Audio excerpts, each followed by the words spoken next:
Hola a todos y bienvenidos a un nuevo episodio de It's Paula Radio. Mi nombre es Paula Morales por si no me conoces y como siempre para mí es un gusto volver a compartir contenido con todos ustedes.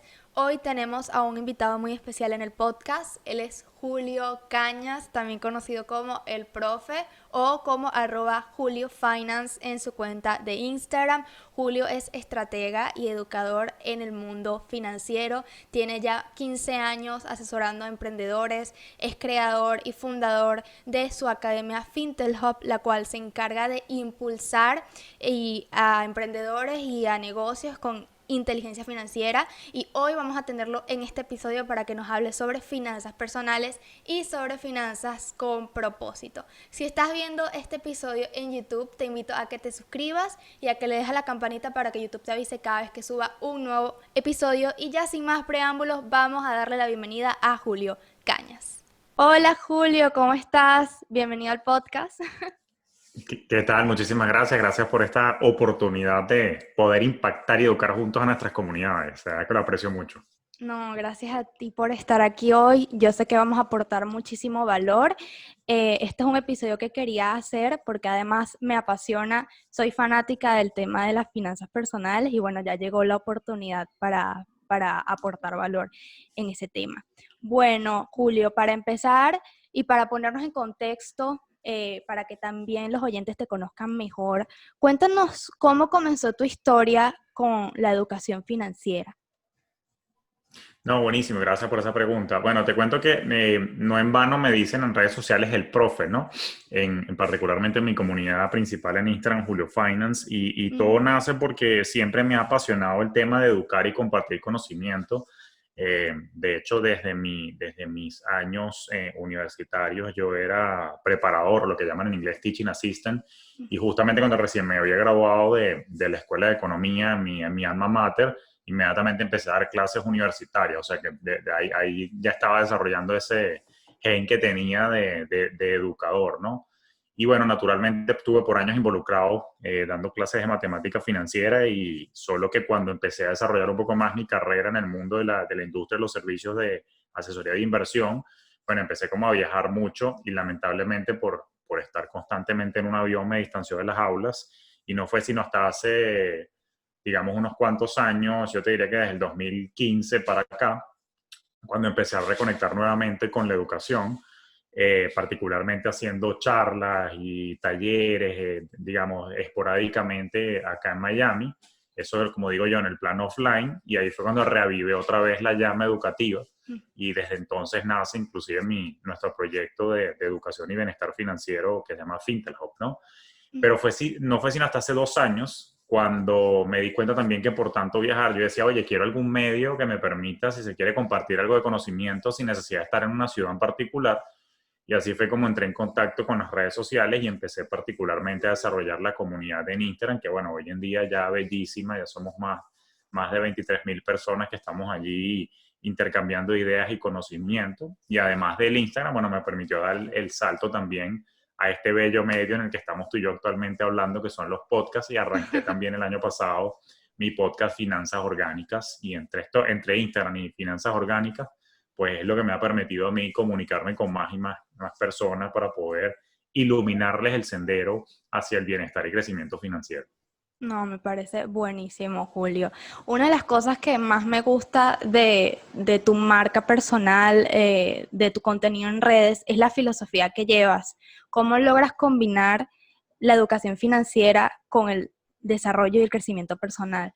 A mí en particular, bueno, yo no soy experta y por eso es que estás aquí tú hoy en el episodio para que nos comentes, pero a mí en particular las finanzas personales, conocer sobre educación financiera, siento que me cambió la vida. Yo hace casi 3 años me leí el primer libro de finanzas personales. eh, Se llama El cuadrante del flujo del dinero de Robert Kiyosaki. Fue el primer libro que leí y ese libro me cambió completamente la visión, me abrió la mente literalmente, y yo siento que a partir de allí me transformé. O sea, me convertí en una persona que, bueno, a partir de eso pude ver muchos cambios positivos en mi vida. ¿Cómo tú ves realmente, cómo relacionas tú el hecho de tener educación financiera con tener una vida próspera? Sí, no, me encanta eso y te felicito porque la verdad es que empezaste con un gran libro. Particularmente yo recomiendo ese que tú mencionaste, Robert Kiyosaki, además de Padre Rico, Padre Pobre. Son dos lecturas que son lo suficientemente ligeras y que te Ujú, permiten abrir los ojos hacia un mundo de infinitas posibilidades, que es lo que se conoce de buena manera como libertad financiera, ¿no? Entonces, ujú, naturalmente, una de las cosas que tenemos que entender es que todo ser humano apunta a ser libre, ¿no? Y yo siempre he dicho que al final del día no es necesariamente riqueza lo que nosotros estamos buscando. O sea, cuando tú dices, oye, si me gano la lotería, oye, o si logro vender esto, oye, si la pego con mi negocio, en mi emprendimiento, en realidad sí, ok, queremos hacer dinero, pero no es el dinero en sí ni la acumulación desaforada de él lo que estamos buscando. No es riqueza lo que buscamos. En verdad lo que estamos buscando es la libertad de poder hacer con nuestras vidas lo que nos plazca, de poder dedicarle tiempo a aquellas cosas y actividades que a nosotros más nos satisfacen y que nos llenan de felicidad y que por supuesto el dinero es un facilitador de este tipo de procesos, porque cuando tú tienes más dinero, entonces, bueno, puedes viajar, puedes darte tus gustos, puedes contratar a alguien que se encargue de cierto tipo de actividades para tú liberar más tu tiempo. Entonces, naturalmente, la búsqueda de ese crecimiento, la búsqueda de ese bienestar financiero es una condición ya innata que yo creo que todos tenemos y definitivamente es algo que sí se puede lograr, pero hay que hacer exactamente lo que tú hiciste, ¿ok? Hay que pasar por lo que yo llamo un despertar de tus finanzas, en ujú. el sentido de que tienes que concientizar que el mayor o menor éxito que tú tengas en la vida al final del día depende de ti. Y es por eso que yo soy proponente precisamente del bienestar a través de el control. El control quiere decir que tú tienes que tomar las riendas de tu vida, tú tienes que tomar las riendas de tus decisiones y entender que para bien o para mal tus resultados hoy en día pues derivan de tus elecciones y decisiones y entonces tú sí tienes el poder de diseñar tu futuro. Yo siempre le digo a la gente, a veces me preguntan, Julio, ¿qué crees tú que va a pasar en, no sé, en la economía? ¿Qué crees tú que puede ocurrir en los próximos 5 o 10 años? Bueno, todo depende de lo que tú estés haciendo hoy. Si tú quieres predecir tu futuro, evalúa tu calendario, evalúa tu agenda y dime qué estás haciendo.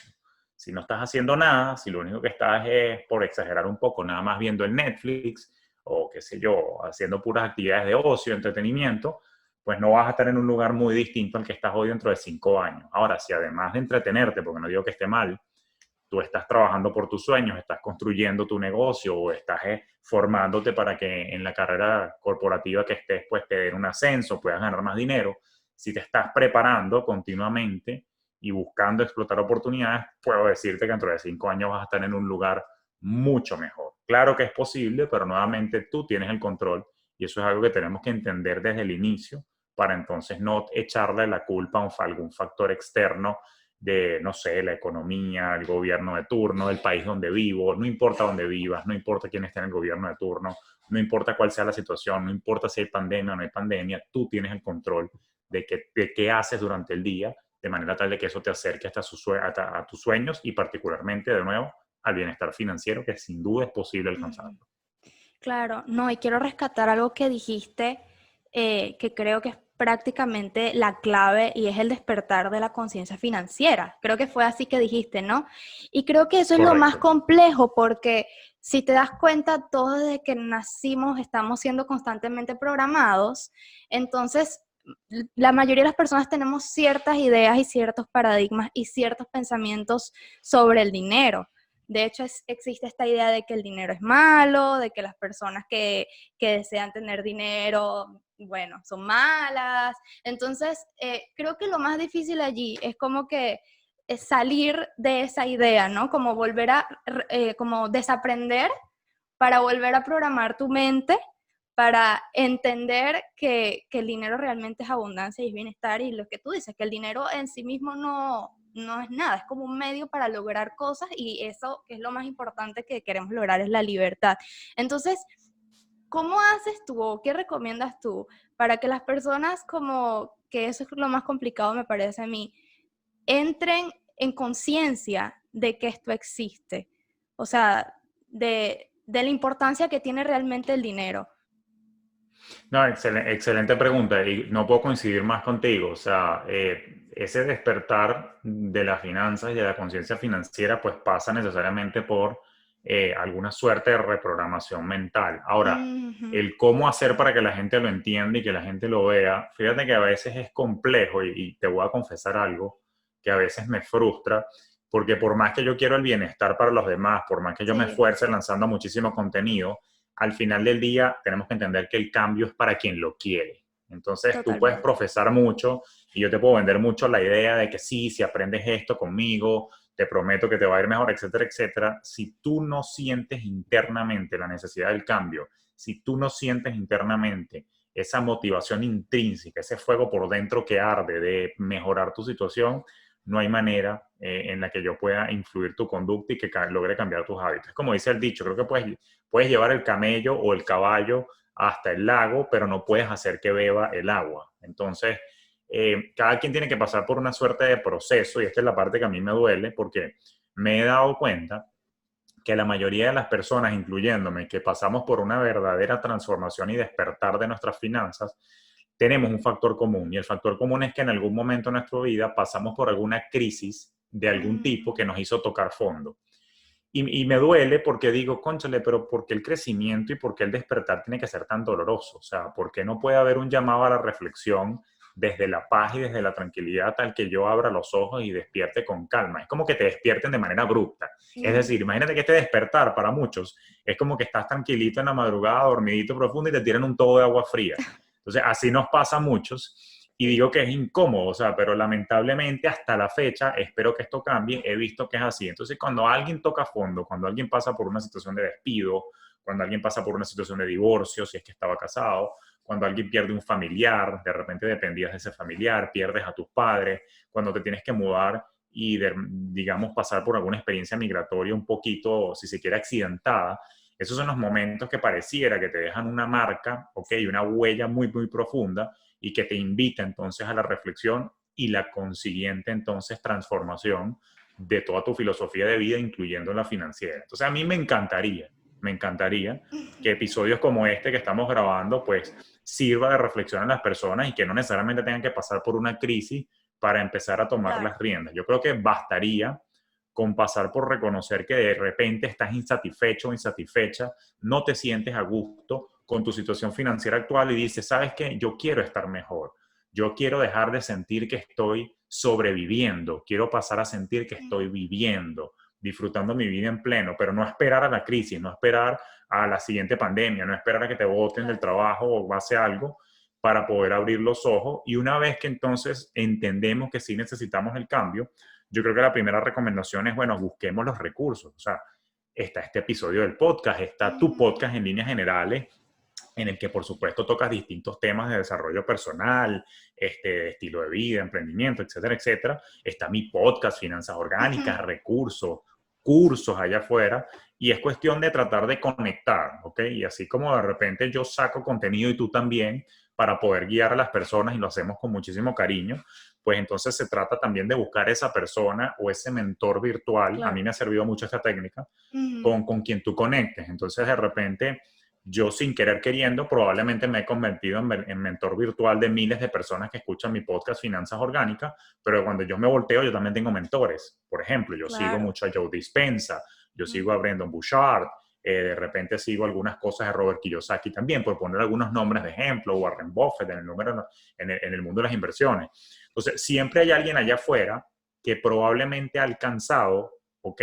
Alguna situación en la que nosotros queremos estar viviendo o que ha atravesado situaciones que nosotros estamos atravesando y que nos puede servir de guía a través de su ejemplo precisamente para aprender. Y como somos seres humanos, somos seres sociales. Entonces, en ese sentido, a veces es más bonito aprender de esas otras experiencias y bueno, si esa persona está de alguna manera al alcance, pues poder hacerle preguntas y por eso es que yo interactúo muchísimo con mi comunidad en Instagram porque precisamente de eso se trata, de poder servir de Exacto. guía, pero de nuevo, el cambio es para quien lo quiera al final del día. Sí, totalmente, estoy totalmente de acuerdo y creo que esto aplica para cualquier área de la vida realmente. Para cualquier área, yo lo Sí, veo también en los temas que trato aquí en el podcast, en mi canal de YouTube y con los entrevistados, la mayoría de los entrevistados que he tenido en el podcast también fue así, pasaron por etapas en la vida en las que tuvieron estuvieron muy incómodos porque Ujú. tuvieron alguna etapa complicada, pero les sirvió de crecimiento, de transformación. Y eso es clave porque la incomodidad, para que haya cambio, tiene que haber incomodidad, como para que haya un momento de transformación. Y eso es lo que yo pienso. Los momentos de crisis, a lo mejor en el momento uno cree que son horribles y que es el fin del mundo, pero realmente son lecciones de vida. O sea, estás aprendiendo alguna lección invaluable allí. Y bueno, Totalmente. y para las personas que ya despertaron su conciencia financiera, y bueno, ya nos comentaste que recomiendas como buscar recursos, mentores, autores, pero si nos vamos a lo práctico, como, ¿qué sería lo primero que tendrías que saber en temas de finanzas personales? Fíjate, se llama finanzas personales porque es precisamente muy personal y creo que necesito rescatar algo que tú estabas mencionando anteriormente porque el primer paso es trabajar en la mentalidad.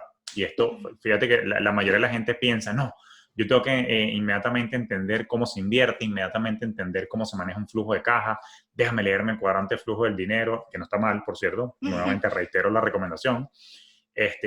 Claro que hay que leer eso, pero una de las cosas que tenemos que entender, Paula, es que al final del día, la cultura financiera o el conocimiento técnico financiero, qué es un flujo de caja, qué es la tasa de interés, qué es una inversión, cómo se invierte, esas cosas, eso apenas representa el 20% del éxito en finanzas. El 80%, la mayoría de los factores importantes para determinar tu éxito financiero, deriva de tu mente, deriva de tu programación mental. ¿Por qué? Porque recordemos que la programación mental al final del día es la que condiciona necesariamente tus pensamientos. Tus pensamientos detonan ciertas emociones. Las emociones te llevan a las acciones que en última instancia van a darle forma a tus resultados de vida, como dices tú, no nada más en lo financiero, en todos los aspectos de tu vida. Entonces, el primer paso tiene que ser, permítanse explorar la programación mental que nosotros traemos. Y ya tú lo decías, Paula, lo voy a rescatar.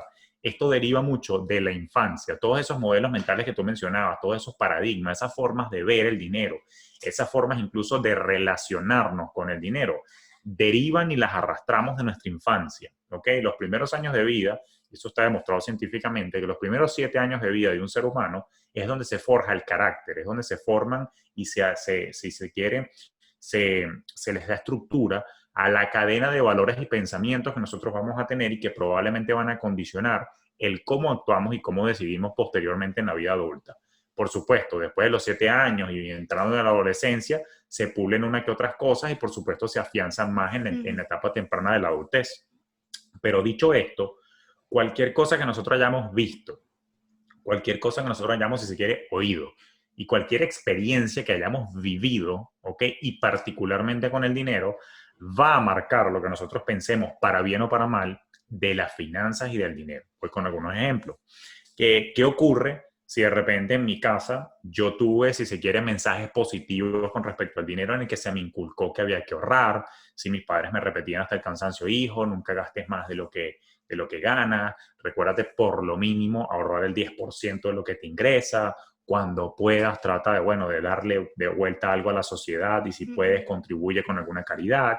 Fíjate que pudieron haber existido algunos mensajes positivos. En mi caso en particular, mi papá y mi mamá se dieron a la tarea de tratar de darme mensajes muy positivos del dinero y aún con eso no quiere decir que yo estaba exento de mi humanidad y por supuesto que cometí errores y también metí la pata hasta el fondo. Pero sin embargo, en líneas generales hubo mensajes positivos, pero hay otros hogares, ¿ok? En el que pudieron haber, si se quiere, mensajes negativos. Oye, ¿tú crees que el dinero crece en las plantas o crece en los árboles? O no sé, el dinero es la causa de todos los males, o el dinero corrompe, o el dinero es el diablo, el dinero es el demonio. O como decías tú, que de repente te venden esa noción de que, bueno, ser rico es malo, prefiero ser pobre pero Feliz. honrado. Eso es una frase, pobre pero feliz.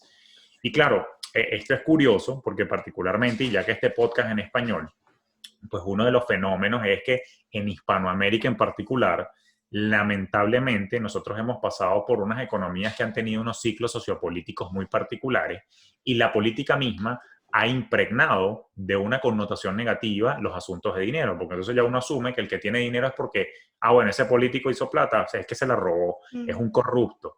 Entonces ya en Hispanoamérica, lamentablemente, no quiero decir que no pase en otros países de otras hablas o de otras culturas, pero particularmente Hispanoamérica ha estado muy cargada de este tipo de ejemplos, y entonces uno crece escuchando a los padres de uno cuando ven televisión o cuando leen leían el periódico, o hoy en día, bueno, leen el iPad con las noticias, o cualquier tablet. Oye, sí, mira, ese sí, ya tiene dinero, ese seguro se lo robó. Entonces vas creciendo con esos mensajes, se lo robó, es malo, es Claro. corrupto. Si el que hace dinero, entonces en nuestro país hay una palabra horrible que pocas veces la digo, pero es un enchufado del gobierno, etcétera, etcétera. Entonces, ves, ya uno crece escuchando eso, entonces cuando llegas a tu vida adulta, dependiendo de si la mayoría de los mensajes que tienes en tu cabeza son negativos o positivos, tú vas a tener entonces mejor o peor conducta con respecto al dinero. Entonces, en la práctica, yo creo que el ejercicio acá que tenemos que recomendar tú y yo, querida Paula, es, oye, hagamos un paseo por las memorias, le llamo yo a ese ejercicio.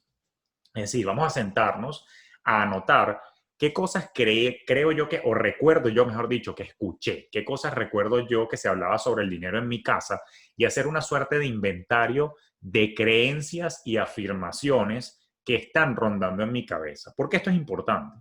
Porque tenemos que recordar que 9 de cada 10 decisiones que nosotros tomamos en el día a día ocurren a nivel subconsciente. Y eso quiere decir que el subconsciente funciona como un piloto automático de nuestras decisiones y nuestro actuar. Entonces, si el subconsciente está mal calibrado, si tú tienes un piloto automático mal calibrado en un carro, choca. En un avión, si está mal calibrado, te estrella. Bueno, lo mismo pasa con la cabeza de nosotros. Si nosotros el piloto automático lo tenemos mal calibrado, no vamos a tomar las mejores decisiones que nos apunten o nos encaminen hacia nuestro bienestar y crecimiento financiero. Entonces, el paseo por las memorias es un ejercicio interesante para, como primer paso, trabajar la mentalidad que te permite entonces listar qué cosas interesantes, ok, escuché yo de niño o viví o vi, y entonces después tomar una decisión. Ah, mira, en mi casa se decía que había que ahorrar. Oye, qué buen mensaje. Perfecto, me voy a mantener con esa creencia porque me es útil. Mira, no, es que yo escuchaba a mi papá repetir que no, que era mejor ser pobre pero honrado. No, ya va, un momentico. Eso de repente creo que no es tan cierto, y eso de repente creo que es una creencia familiar que está impresa en mi subconsciente, que probablemente no es tan útil. No, no, déjame sentarme a meditar. No, ya va, el dinero no es malo. El dinero es un medio. Entonces tú tachas esa creencia negativa y la empiezas entonces a reencuadrar de una manera, si se quiere, un poco positiva, y te la repites y tienes que buscar sentirla, porque por repetición nada más no pasan las cosas, sino que tienes que buscar alinearte con esa nueva creencia. Si el dinero es bueno, deja de decir entonces que todo el que tiene dinero también es corrupto, porque a veces se te sale inconsciente a ti también, porque era lo que te escuchaba. Pero cuando tú empiezas a reencuadrar y reprogramar esas afirmaciones, esas frases, esas creencias que están en tu cabeza, ya puedes empezar entonces a moldear probablemente un nuevo piloto automático que ahora sí va a estar afinado y calibrado para tú poder encaminarte desde tu mentalidad hacia el bienestar y el crecimiento financiero. No, me encanta. Creo que ese ejercicio es como ideal para comenzar a mejorar tu relación con el dinero, ¿no? Es como Correcto. totalmente el primer paso. Otras cosas dos cosas que yo considero que también son claves, bueno, en mi caso, también me cambiaron la vida, me cambiaron el panorama por completo y me ayudaron muchísimo, fue tener un presupuesto y Claro. cumplirlo, porque no solo es tenerlo, sino cumplirlo, que eso es lo que creo que en la mayoría de las personas fallan, y también ahorrar. ¿Qué nos puedes decir sobre eso? Fíjate, me encanta que hayas traído eso a colación, porque justamente el segundo paso para este despertar de las finanzas y el segundo paso para encaminarnos hacia ese bienestar y crecimiento pasa después de la mentalidad por una segunda palabra que es claridad. ¿Ok? Y buenísimo que me dejes el ejemplo del presupuesto, porque precisamente esa es la herramienta por excelencia para tener claridad. ¿Qué quiero decir con claridad? Pues como el nombre lo indica, yo necesito estar claro, ¿ok? Y en tu caso, clara, de qué es lo que está ocurriendo con mis números. O sea, yo necesito tener un control y un monitoreo que me permite tener buena información sobre el dinero que a mí me está ingresando, pero particularmente cómo estoy utilizando yo el dinero. ¿Ok? Fíjate que no hablo de gastar nada más, hablo de uso del dinero. Porque el presupuesto, a diferencia de lo que muchas de las personas inconscientemente creen, ¿ok? Muchas personas, cuando tú le dices presupuesto, suena como que a dieta. Como que, oye, no, el presupuesto es para recortar. Es así como que cuando estás a dieta, Sí. bueno, no puedo comer pizza, no puedo comer hamburguesa. Yo no puedo vivir sin pizza, te lo digo de una vez. Entonces, si tú me hablas de una dieta en la que no puedo comer pizza, a mí me da fastidio esa dieta y ya no te quiero escuchar, mi cerebro se cierra. Pero hay una concepción errada del presupuesto. El presupuesto no es una dieta. El presupuesto es una herramienta de planificación estratégica. Es una herramienta que, como dicen por ahí, te permite decirle al dinero a dónde debe ir. Entonces, por eso yo hablo de uso del dinero, ¿no? Entonces, cuando tú presupuestas, tú no es que te estás recortando. Un presupuesto no es sinónimo de recorte de gastos. Puede que el recorte de gastos sea una estrategia para lograr algo, ¿ok? Pero el presupuesto en sí no es recorte. El presupuesto en sí es estrategia para tú decir al dinero, ok, me entró tanto, ok, este poquito va para los ahorros, este poquito va para mi fondo de emergencia, este poquito va para mi futuro, cuando yo aporto a mi retiro, este poquito va para ayudar a mis padres en mi país de origen porque necesitan mi ayuda, este poquito va porque quiero hacer tal curso, quiero invertir en mí, y este poquito va para pagar la renta y así vas. De eso se trata el presupuesto, que tú con claridad le digas al dinero, mira, tú tienes que hacer esto, tú tienes que hacer esto, tú tienes que hacer aquello. Es como que si cada centavo, cada dólar en este caso, fuese un trabajador y tú le dices, anda para allá y haz esto, anda para allá y haz esto. Ahora, ¿por qué tiene que ser así? Y te felicito por implementarlo. Porque al final del día, si no lo hago de esta manera, ok, si no planifico para dónde va el dinero, pues puede ocurrir que llegue al final de mes y yo me pregunte, epa, pero como dicen en criollo, ¿para dónde se me fueron los reales? ¿Para dónde se me fue el dinero? ¿Qué pasó aquí si yo tenía tanto en la cuenta? O sea, yo no puedo ir por la vida comprando o utilizando el dinero, nada más revisando, sí, tengo plata en la cuenta, déjame gastar. No, yo tengo que revisar y asignar. Mira, sí, yo asigno un presupuesto de, voy a decir un ejemplo, $100 este mes para comer en la calle y ya me he gastado 80. Bueno, tengo que tener cuidado, falta una semana para que termine el mes y me quedan nada más 20 disponibles de los 100 que yo asigné. Entonces ya tú vas y no te vas a comer una pizza de 25, te comes una pizza de 18 si es lo que vas a hacer esa semana. Pero si no, sí, mira, aquí yo tengo $150 en la cuenta. Bueno, sí, dale, vámonos de fiesta y nos gastamos 130. No, ya va, eso estaba presupuestado. Eso era parte de tu plan. Entonces, a muchas personas, lamentablemente, se les va la vida dormidos. Se les va la vida como zombies, pero me gusta más la frase dormidos, ¿no? Porque zombie es como muerto en vida y aquí todos tenemos chance de vivir bien, ¿no?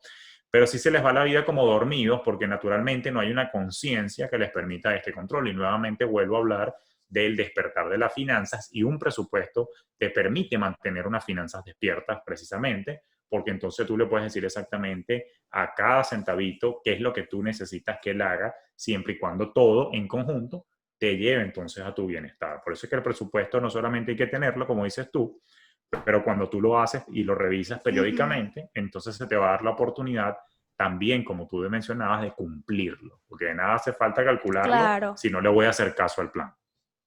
Claro, totalmente. Y ahí en el presupuesto también lo que es genial es que entra, como dices tú, no solo la parte del ocio, porque no es una dieta, como dices tú, no es algo estricto, sino que se trata de administrar tu dinero y también entra la parte del ahorro, que muchas Correcto. personas a veces no ahorran porque dicen que no les alcanza, cuando en realidad es que no se están administrando bien, ¿no? 100%. ¿Cómo ves eso del ahorro? No, totalmente. O sea, a ver, hay un factor que es una realidad, Paula, y es que al final del día, por supuesto, cada ciudad, desde donde sea que nos estén escuchando, cada ciudad tiene su costo de vida mínimo, ¿no? Particularmente no es lo mismo vivir en Guayaquil a vivir en Ciudad de Panamá, vivir en Bogotá, vivir en Buenos Aires, Ciudad de México. No lo puedes comparar contra Chicago, Totalmente. San Francisco, San Diego o Miami, ¿no? Entonces, por supuesto que hay ciertos costos de vida y dependiendo de tu nivel de ingreso, a veces es cierto, digo a veces porque no siempre, a veces es cierto que no te alcanza, pero otras tantas, y que en verdad es la mayoría por lo que he visto yo como asesor financiero, es que normalmente tienes una mala administración de lo que tienes. Y te digo algo, voy con unos ejemplos. Yo conozco personas, sabes, aquí en los Estados Unidos normalmente los salarios se hablan en términos anuales, ¿no? Yo conozco personas que ganan, por ejemplo, familias que ganan $60,000 al año. Eso quiere decir $5,000 mensuales, ¿no? Que aquí en los Estados Unidos ese es el salario medio, ¿ok? De la población. Suena bastante de repente para alguien que vive en Latinoamérica, pero aquí con eso, dependiendo de la ciudad, puedes tener una vida digna, pero no de muchos lujos. Aún así, fíjate, son $60,000 al año que equivale a $5,000 mensuales. Yo he conocido familias, ¿ok? Que ganan $60,000 al mes, no al año, al mes. Es decir, lo que esta otra familia A hace en el año, esto se lo ganan al mes. Y te volverías loca cuando te diga que he visto que es más rica la familia que gana 5,000 al mes Imagínate. a la familia que gana 60,000 al año. ¿Por qué? precisamente por no respetar su presupuesto y por vivir a lo loco. Esta familia que conocí, que ganaba 60.000 al mes, bueno, prácticamente gastaba 65 o 70 al mes, ¿ok? Entonces vivían, Claro, como dicen, de quincena en quincena, de cheque en cheque, como dicen en inglés, paycheck to paycheck. En cambio, esta otra familia que ganaba 5.000 al mes, pues gastaba 4.000 nomás. Y de alguna manera ahorraban 1.000 que contribuían, por ejemplo, a su plan de retiro, que contribuían, por ejemplo, a su fondo de emergencia. Y por lo menos tenían, bueno, por ahí tenían sus 10.000 dólares guardados, digamos, ya para fondo de emergencia, iban haciendo sus contribuciones y en el tiempo, por supuesto, hoy en día ganan más, estos son casos de la vida real, hoy en día ganan muchísimo más, pero ¿por qué? Porque fueron disciplinados en saber claro, administrar lo poco que tenían y que les permitió crecer. Porque ¿qué es lo que pasa? De nada sirve que tú te ganes la lotería. Hay una muy buena razón por la cual todas las personas que te ganan la lotería terminan quebradas en los próximos 5 años. Y es que si tú no sabes administrar 1.000, mucho menos vas a saber administrar cuando ganes 10.000. Entonces, aquí el totalmente. mensaje que estoy tratando de dar es que está bien que utilices el presupuesto, pero también que entiendas que tu mejoría financiera no viene dada necesariamente por un incremento en tu sueldo, por un incremento en tus ingresos si eres emprendedor. A veces es que es un asunto de mala administración y te puede pasar como la familia, la segunda familia que menciono, que por más que estés ganando 60.000 dólares al mes, créeme que es un dineral para vivir muy cómodo en cualquier parte del mundo. ¿Ok? Ahora, y que no te alcance y que igual tú los veas que ni siquiera están ahorrando para el futuro y que tú los veas entonces, digamos, desesperados por pagar el carrote, por pagar la casota y que no les alcance para nada. No tiene sentido. Entonces, al final del día, es cuestión de saber administrarse y, por supuesto, por eso estaba explicándolo el costo por ciudad. Yo puedo llegar a entender que de repente, voy a poner un ejemplo, una familia de 4, ¿ok? Una pareja con 2 nenes acá, por ejemplo, en Miami, bueno, quizás con menos de 3.000 dólares al mes sea una existencia un poco bastante asfixiada, por así decirlo, porque bueno, el Miami es una ciudad cara. Pero ¿qué es lo que ocurre? Cuando eso pasa, pues bueno, honestamente no tienes capacidad de ahorro, pero lo que hay que recordar es que en las finanzas hay dos palancas. Está la palanca del gasto y está la palanca del ingreso. Pues cuando ya llega un momento en el que naturalmente se hace inviable optimizar tu presupuesto porque el costo de vida de la ciudad no te lo permite, pues tenemos que todos que recordar que la solución en finanzas, a diferencia de lo que profesan muchos por ahí en redes sociales, no es nada más recortar los gastos. Tú también puedes producir, porque el Generar. recorte Ujú. de gastos tiene un límite, pero lo que no tiene límite es la capacidad que tú tienes intelectual para poder desarrollar más ingresos. Bueno, prepárate para que te den Totalmente. un aumento en tu trabajo. Si ganas por hora y ganas sueldo mínimo, ¿qué estás haciendo de pronto? Yo sé que no es tan fácil y suena muy simplista, pero sí es posible porque conozco todo tipo de casos que lo han logrado. Desde mamás solteras con 2 niños que lo han logrado, hasta cualquier otro, si quiere, ejemplo que te puedas imaginar.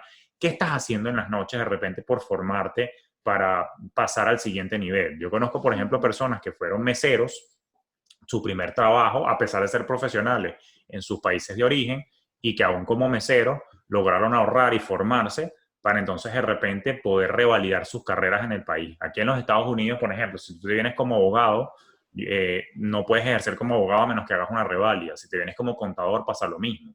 Si te vienes como odontólogo, como médico, ocurre lo mismo. Pero yo he conocido a muchas personas que trabajando a sueldo mínimo, pues en las noches se han fajado a estudiar para formarse y revalidarse y hoy por hoy o volvieron a sus carreras originales o están desarrollando alguna otra actividad que les permite ganar muchísimo más dinero. Entonces, el que quiere, puede.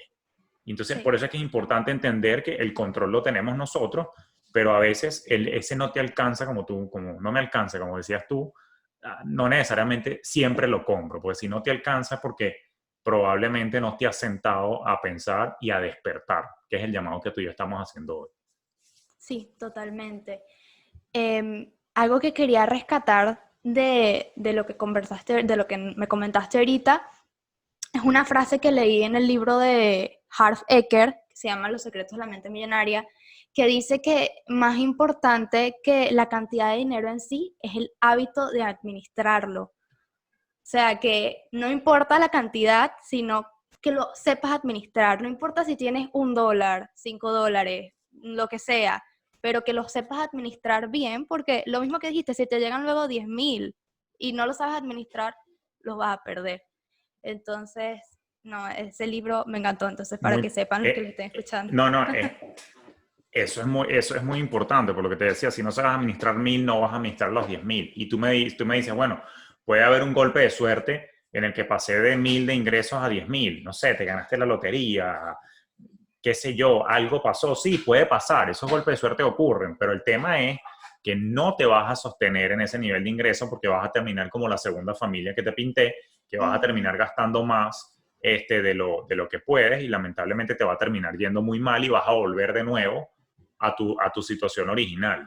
Entonces, al final del día, tienes que saber administrarlo y respetar al dinero de forma tal de que cuando te lleguen más afluencia y mejores cantidades, pues entonces puedas estar en mejor posición.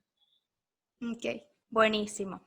Sabes que hay una confusión, bueno, que he visto, y es que las personas tienden a relacionar o a mezclar las finanzas personales con las finanzas del emprendimiento como tal. ¿Qué piensas sobre eso? ¿Qué nos puedes decir sobre eso? ¿Cómo podemos organizarnos mejor para que eso no suceda? Sí, fíjate, eso es interesante. Hay veces que yo entiendo que las ideas de negocio de repente nacen en un momento en el que simplemente se dieron ¿cómo decirlo? Se dieron las oportunidades, se dieron las situaciones y simplemente arrancaste y ya.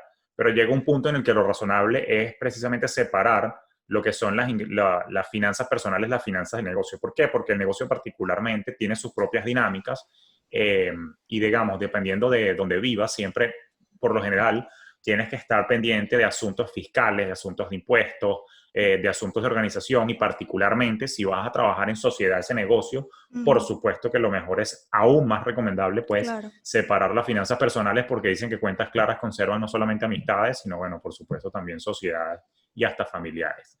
Entonces, en ese sentido, la recomendación es crear, primero, asesorarse con un contador o asesorarse con un abogado que conozca la parte corporativa para ver si es necesario crear una figura legal, le hace una compañía para poder operar el negocio y, por supuesto, abrirle una cuenta bancaria separada al negocio. Aún cuando al inicio estemos arrancando el negocio sin tanta estructura legal, es importante tener una cuenta corriente separada, que sea la cuenta operativa de ese negocio. Vamos a suponer que estás en casa y tenemos, como dicen aquí en Estados Unidos, una mompreneur, una emprendedora mamá que dice, Ok. ¿sabes qué? Yo quiero empezar a hacer cupcakes en la casa. Vamos desde el ejemplo más sencillo.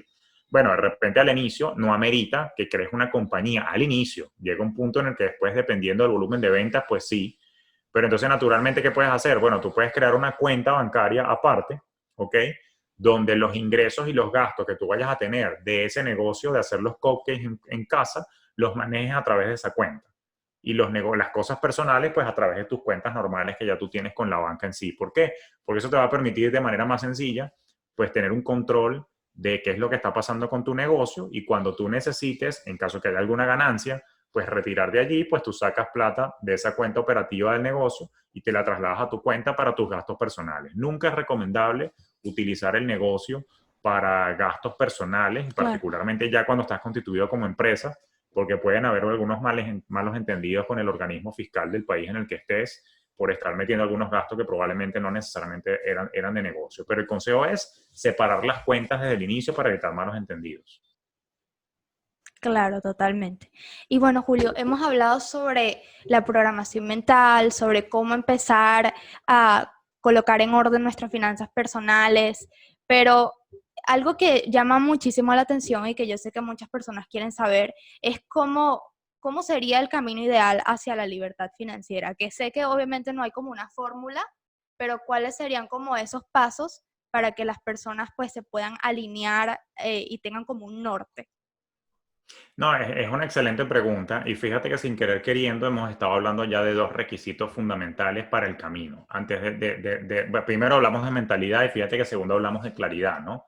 El tercer paso o el tercer ingrediente o el tercer pilar, si se quiere, de todo esto sería la proactividad. Pero antes de hablarte de esa proactividad, lo que te quiero comentar es que tienes razón. O sea, no hay un sendero ni un camino único y no hay una fórmula única. Hay múltiples. Cada uno de nosotros tiene un sendero de crecimiento o un sendero eh, de crecimiento y de desarrollo que va dependiendo de nuestras habilidades y que va dependiendo también de las oportunidades que se nos vayan presentando.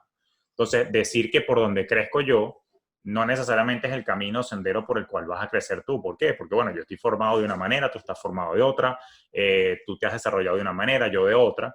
Por eso es que a mí me inquieta mucho, Paula, y me preocupa cuando las personas lamentablemente están tratando de copiar eh, o calcar idénticamente lo que otro está tratando de hacer para hacer dinero. O sea, no necesariamente las fórmulas que le sirven a tu vecino son las que te sirven a ti. Para empezar, que hay distintos tipos, hay dos rutas fundamentales, y ya que tú hablas también del tema del emprendimiento, por ejemplo, si alguien quiere emprender, digamos que nosotros tenemos dos formas de ver el mundo cuando de hacer dinero se trata, ¿no? Hay quienes somos de naturaleza creadora, es decir, que creamos, formamos, diseñamos nuevos productos y servicios, nuevas ideas, pero hay quienes son de naturaleza intermediadora. Yo no sé si tú cuando estabas chica, seguramente en el colegio, algún amigo o amiga tuviste que tener que eran como que vendedores natos, o sea, que en aquella época estaban vendiendo barajitas o vendían, no sé, alguna manualidad, algo hacían, pero esas personas siempre estaban vendiendo algo. Todos tuvimos un amigo así o una amiga así. Entonces, esas personas por lo general son de naturaleza intermediadora, son del tipo de personas que les encanta comprar algo y revenderlo, y esa es su habilidad, y el mundo necesita los dos tipos de personas, personas de naturaleza creativa y personas de naturaleza intermediadora. ¿Por qué explico esto? Porque naturalmente hay un problema. Cuando tú eres de naturaleza creadora y tú tratas de copiar la fórmula de alguien que es de naturaleza intermediadora, por ejemplo, esta persona está importando y exportando electrónicos, o importando y exportando ropita de bebés, o importando y exportando cualquier otro producto o servicio. O como está de moda por ahí hoy en día, que por cierto no me encanta mucho este ejemplo, pero bueno, está ocurriendo, está haciendo trading en la bolsa. ¡Wow! Esas personas son de naturaleza intermediadora, pero si tú eres de naturaleza creadora, tú no vas a brillar en ese tipo de actividades porque no, repito, no es tu naturaleza. Lo mismo, si un intermediador se sienta y trata de sacar un curso nuevo, un producto nuevo, no es que no vaya a poder, pero es que le va a costar muchísimo y en el camino se va a frustrar tanto que tarde o temprano entonces va a desistir. Ya por ahí, poniéndote este ejemplo, ya por ahí uno tiene que entender y autoconocerse de que cada quien tiene un sendero de crecimiento. Entonces, cuando yo hablo de que el tercer ingrediente después de mentalidad y claridad termina siendo la proactividad, es que tenemos que nuevamente actuar. Hay una cosa que hay que recordar y es que el universo premia la acción. Yo no puedo quedarme de brazos cruzados, Claro. esperando que las oportunidades toquen mi puerta, esperando que por gracia divina me asciendan en mi trabajo, esperando que alguien me descubra para yo precisamente tratar de ascender o que se me dé un negocio. Yo tengo que estar en continuo movimiento buscando las oportunidades, y de ahí la palabra proactividad. Entonces, no ser reactivos, sino ser intencionales y proactivos en buscar qué cosas necesito yo para que me asciendan en mi trabajo. Ah, mira, y si hago este posgrado, o de repente si estudio esta habilidad para entonces poder resolver mejor los problemas en la firma o empresa donde trabajo, de manera tal que mi jefe esté contento y cuando se abra la oportunidad, pues me suban y me asciendan a mí. O si eres emprendedor, bueno, ¿cómo puedo vender mejor? ¿Cómo puedo vender más? ¿Cómo puedo llegarle a una población en particular de compradores a las cuales este producto o servicio que yo creo, pues, les interese? Eso implica tener una actitud, digamos, nuevamente más proactiva, que te permita ascender, porque por gracia divina, naturalmente, está bien rezar y tener fe, pero creo que por ahí dijeron el Ser Supremo y Dios dijo, ayúdate primero tú que después yo te ayudaré, ¿no? Entonces, de eso se trata precisamente. Demos nosotros el primer paso. Claro, buenísimo. Julio, recomiéndanos algunos libros para mejorar nuestras finanzas. Fíjate, en la parte de precisamente de mentalidad, yo creo que voy a retomar la recomendación que ya tú diste, que es la de T. Harv Eker, que es la de Secretos de la Mente Millonaria. Junto con ese, yo te voy a también a recomendar que hay un libro de Napoleon Hill, ¿ok? Que se llama Piense y hágase rico. Yo creo que esos dos libros están súper chéveres e interesantes. Hay muchísimos más, como puedes ver acá tú particularmente que me estás viendo.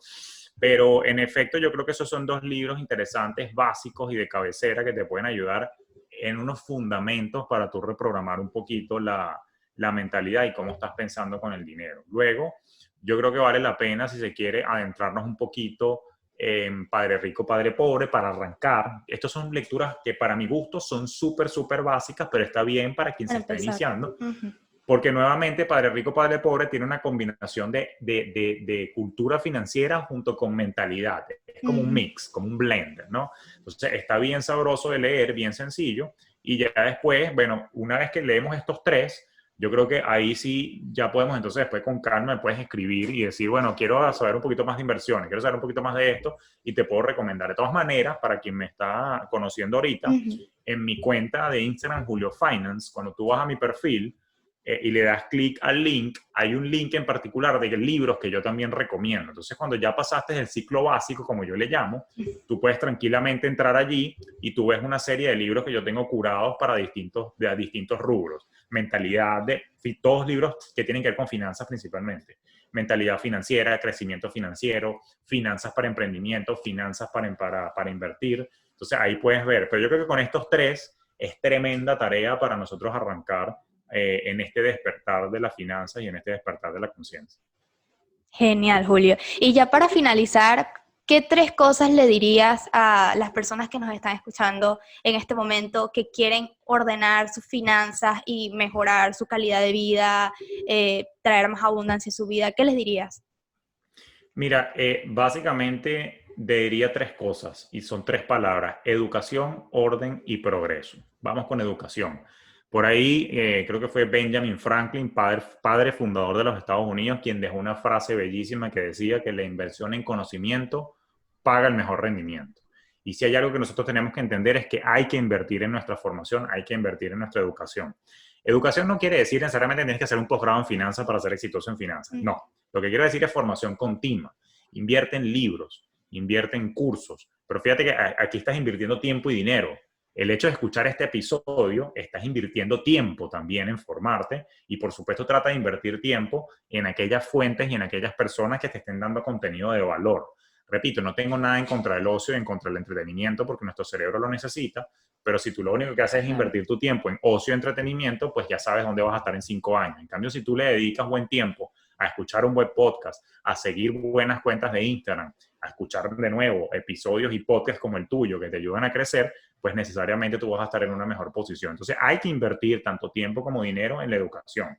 Cuando tus recursos lo permitan, es parte de esa educación, es invertir en programas de mentoría, en invertir en mastermind. Si tú quieres crecer, necesariamente tienes que invertir tiempo, seguro siempre tiempo, y también en algunos casos dinero. Ese ha sido, te lo digo, el secreto de mi éxito. Yo invierto muchísimo tiempo leyendo, invierto muchísimo en programas de crecimiento personal, en programas de crecimiento financiero, en programas que me enseñen, en mi caso, pues, particularmente a cómo vender más, cómo venderme más. En mi caso soy emprendedor, pero una persona que sea empleado también necesita saber venderse un poco más Claro. como profesional para alcanzar mejores oportunidades laborales.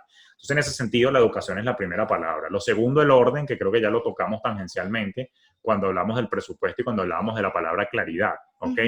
El caos trae caos, la anarquía trae anarquía.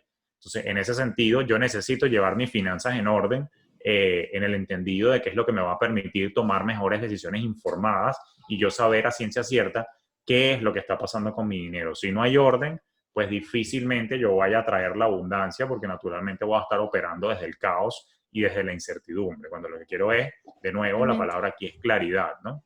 Y progreso, pues tiene que ver inclusive también con la proactividad y recordar que yo no puedo gerenciar lo que no mido.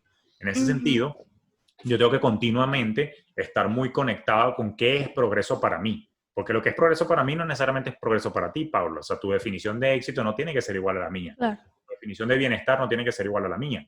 Pero para yo poder medir el progreso, lo primero que tengo que hacer es definir qué es el progreso para mí. Entonces, si para mí el progreso, por ejemplo, y esto es así, para mí el progreso es libertad de tiempo, para mí el progreso es trabajar con quien quiero, porque quiero y no porque tengo que. ¿Ok? Y en ese sentido, yo poco a poco he ido implementando los cambios en mi vida que me permiten ahora simplemente ser un asesor y consultor independiente con mi propia empresa, con mis propios proyectos. Yo trabajo en el horario que quiero. Si me provoca trabajar un domingo, trabajo. Si me provoca ir a la playa un jueves en la mañana o un viernes en la mañana, simplemente me voy. No tengo horario. Esa es mi definición de éxito. No estoy diciendo que esa sea la definición de éxito. ¿Ok? De repente la definición de éxito de otra persona, de algún, por ejemplo, pupilo mío o alumno mío, es de repente, mira, a mí me gusta la tecnología y yo soy súper feliz trabajando en Google, que de hecho es un caso. Tengo una persona que ha hecho uno de nuestros programas y esa es su definición de felicidad y él es feliz trabajando en Google. Entonces, tampoco dejemos intoxicarnos por gente que te está tratando de vender su definición de felicidad. Claro. Por eso yo respeto mucho el progreso de la gente y respeto lo que llaman el libre albedrío financiero. O sea, hay personas que me molesta un poco que dicen, no, es que solamente eres libre y feliz si emprendes. Eso es mentira. O Ujú. sea, tú puedes llegar también a la felicidad y a la libertad Claro. siendo empleado. No todo el mundo tiene que emprender. Entonces, por ejemplo, yo tengo esta persona que, te repito, trabaja en Google, gana bien, vive bien, es feliz, casado, tiene un hijito, o sea, y le va del carrizo, y esa persona es feliz con su vida, está muy bien encaminada hacia la libertad financiera porque ahorra, contribuye para su plan de retiro, etcétera, etcétera. Entonces, su definición de éxito la tiene clara y por ende sabe cómo medir el progreso precisamente hacia eso. Yo mi definición de éxito la tengo bien clara y eso me permite entonces medir si efectivamente estoy encaminado y estoy progresando hacia esa visión. Entonces, nuevamente, hay que tener claridad, no solamente en los números, sino también tener claridad en qué es lo que yo quiero lograr en esta vida, cómo la quiero vivir, para entonces poder medir el progreso de manera adecuada con una cinta métrica o una vara hecha para mí, no con una vara o una cinta Claro, métrica del hecha otro. por la Ujú. sociedad, ¿ok? Del otro. Eso es importante porque a veces nos dejamos llevar por eso. Entonces, cuando uno ve de repente cosas en Instagram y ves la foto de aquel en el yate o de aquel en la playa, chévere, todos queremos ir a la playa, ¿no? Probablemente, pero no sabemos lo que está pasando tampoco allí. Entonces yo creo que si hay un último consejo que quisiera agregar para cerrar, es evitemos la comparación. Compárate contigo mismo y compárate con quién eras tú ayer. Compárate con quién eras tú Totalmente. el año pasado y solo así vas a saber si estás avanzando o si estás creciendo en función de tu propia definición. Ay, muchísimas gracias, Julio, por esa reflexión y por estar aquí el día de hoy en este episodio. Realmente sé que va a aportar muchísimo valor. De verdad, muchas gracias. No, gracias a ti de nuevo por la oportunidad. Para mí un inmenso placer y bueno, espero que se repita en el futuro para que sigamos impactando juntos. Claro que sí. Y bueno, a todas las personas que vieron este episodio, lo escucharon en Spotify, muchísimas gracias por estar acá. Ya saben que nos vemos hasta la próxima.